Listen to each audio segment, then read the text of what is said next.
first tenet that I'm going to focus on today is the flexible models and interoperability. There are actually a lot of vendors today who are going to claim that they are on the cloud. But does that suit your need? Is it something important to you? What if you are coming from an organization or a particular country which has a regulation that data should not be hosted outside the country? What if you have an industry regulation that demands that your application should be on site and on premise? What if you are looking to transform your global vendor, global payroll, and have needs specific to each country? So one country is very small, the employee headcount is very small there, and therefore you want the payroll to be outsourced there. Whereas another country wants to use the in-house shared service center, and the third country says that operationally they have to have the data only on premise. You need to have a global view of the payroll processes will remain always, isn't it? Irrespective of the countries and irrespective of the needs from each country, they need to have a global process. They need to have a global view of all the processes that's happening in each of those countries is going to remain.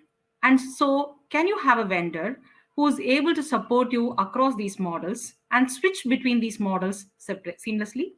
Who is able to provide it on premise as well as on cloud, on a private cloud? Even if you say that I'm going to use a cloud application, what if you have certain customization needs? What if you have certain processes that makes it important for you to have a change in the global offering that the vendor is providing? In that case, are you allowed to have it as a private cloud instance?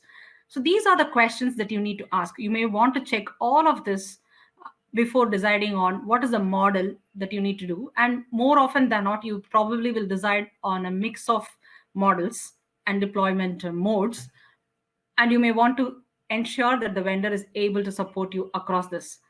Sometimes you may even have a need that about you have 20 legal entities within this country, let's say.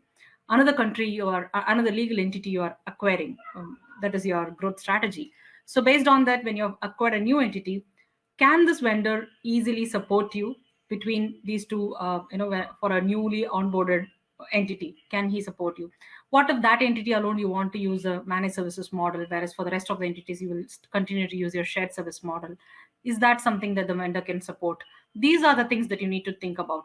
So it's not necessarily the model that will suit your current needs. It is essentially the one that is dependent on your organization's growth strategy for the future.